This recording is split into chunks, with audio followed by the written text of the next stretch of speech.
The current burn ban is a bummer for the 4th of July. June's extended heat wave with no rain has made it too dangerous to shoot off fireworks this holiday weekend. So, Warren County and others here in southern Kentucky have banned fireworks except for commercial displays. And judging from how many were already shooting them off at night, that's going to bum a lot of people out. Maybe, just maybe, we'll get enough rain this weekend to start greening back up. It's tempting to say this unusually long dry spell, along with all the other recent chaotic and life-upsetting events, are God's punishment on America for its sins. Which ones in particular? Well, that's like going through the buffet at your favorite restaurant. The options are countless. However, let's not be so bold as to assert absolute knowledge that God is acting directly in sending these afflictions, including withholding rain. Absent a divinely inspired prophet of God, we don't know that for a fact and should not be so bold as to declare it ourselves.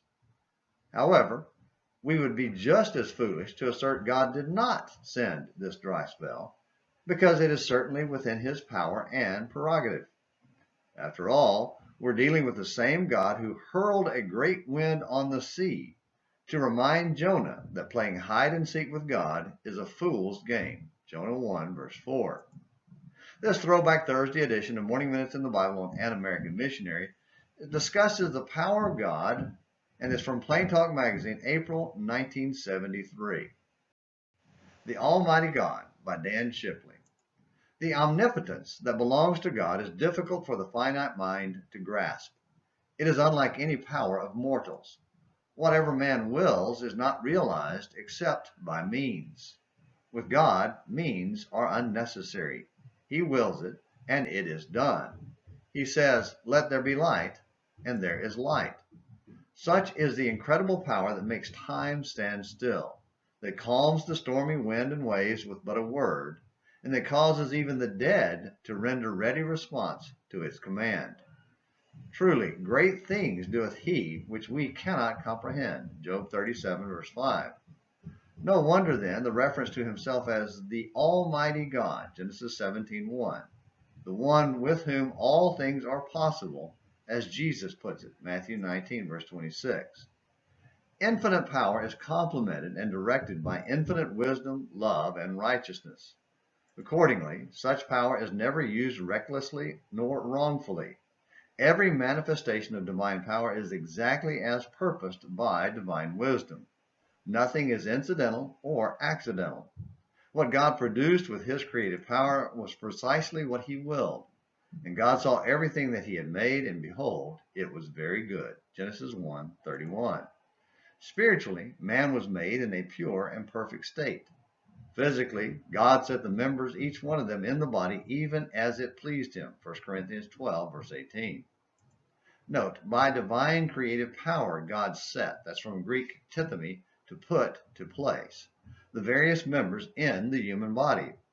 They didn't get there by a process of evolution. God is the first and efficient cause.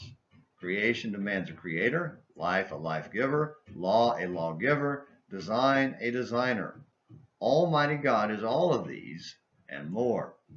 Not only does God have the power to know all things at all times and the power to make something from nothing, he also has the unique power of presence, the ability to be in all places at once.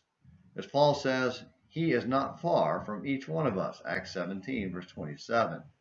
His abiding presence is pictured by the psalmist, 139, verses 3 through 12, and is implied by the writer of Hebrews in recalling his promise.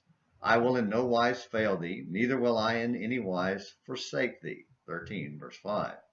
Remembering that he is a witness to every thought, word, and deed of every man, ought to encourage a better conduct. In prayer, we sometimes speak of coming into his presence, but really, we never leave it. Do we fear or appreciate his presence, or both?